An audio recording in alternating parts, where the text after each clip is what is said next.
నమస్తే నేను బోసుకుమరి. అసలు ఓజీ సినిమా హిట్ అయిందా, ఫ్లాప్ అయిందా, అసలు దాని పరిస్థితి ఏంటి? ఈ సంవత్సరం మొత్తం అయిపోయింది కాబట్టి 2025 అయిపోయింది కాబట్టి ఈ 2025లో అసలు ఓజీ ప్లేస్ ఏంటి, ఈ చర్చ నడుస్తుంది సోషల్ మీడియాలో. దీంట్లో ప్రధానంగా ఇప్పటికీ చాలా మంది చూసి ఉండొచ్చు, మేబీ తెలియనటువంటి వాళ్ళ కోసం ఈ వీడియో చేస్తున్నాను. దీంట్లో ప్రధానంగా మీకు వీలైతే ఈ వీడియోని షేర్ చేసేటువంటి ప్రయత్నం చేయండి, లైక్ చేసేటువంటి ప్రయత్నం చేయండి. ఇంకోటి ఏంటి, ఎందుకంటే ఎక్కువ మందికి రీచ్ అవడానికి. ఎందుకంటే కొంతమంది క్రియేట్ చేసినటువంటి అవార్డాలు, కొంత క్రియేట్ చేసినటువంటి విధానాలు మొత్తం తీసేయాలంటే ఒక నెగిటివ్ పబ్లిసిటీ ఓజీ మీద తీసుకొచ్చి జనాల్లో ఒక నెగిటివ్ విధానాన్ని రుద్దారు కొంతమంది.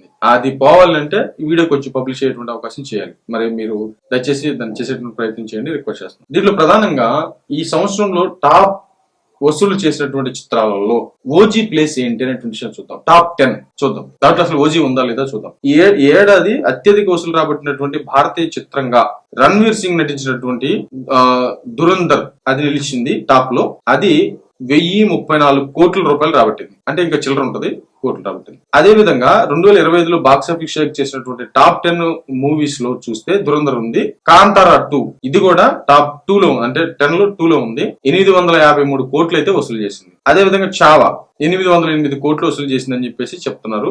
సయారా ఏది 575 కోట్లు. అదే విధంగా కూలీ 516 కోట్లు. ఏది ఆ ప్లేస్ సయారా తర్వాత ప్లేస్ కూలీది రజనీకాంత్ గారి. వార్ 2 వచ్చి 360 కోట్లు వసూలు చేసింది. మహాతర్ నరసింహ అంటే కార్టూన్ సినిమా వచ్చింది కదా, అది 326 కోట్లు. లోక చాప్టర్ 1 302. ఓజీ 298 కోట్లు, అంటే దాదాపుగా 300 కోట్లు. హౌస్ఫుల్ 5 అనేది 292 కోట్లు. అంటే టాప్ 10 లో ఓజీ సినిమా ఉంది. దాదాపుగా 300 కోట్ల రూపాయలు వసూలు చేసింది ఓజీ సినిమా. దీని మీద విపరీతమైనటువంటి పబ్లిసిటీ చేశారు, నెగిటివ్ పబ్లిసిటీ. అంటే cinema super టూపర్ hit OG cinema. అంటే విపరీతమైనటువంటి రాజకీయంగా ఉన్నటువంటి నెగిటివ్నెస్ ఎదుర్కొంటూ, ప్లస్ విపరీతమైనటువంటి నెగిటివ్ రివ్యూస్ చూస్తూ సినిమా అయిపోయింది ఇది అయిపోయింది అది అయిపోయింది అని చెప్పేసి పబ్లిష్ చేస్తే 300 కోట్లు చూస్తే, అదే రాజకీయంలో పవన్ కళ్యాణ్ గారు లేకుండా ఓజీ సినిమా కానీ రిలీజ్ అయి ఉంటే, ఎందుకంటే అప్పుడు ఎవరికి శత్రువు కాదుగా.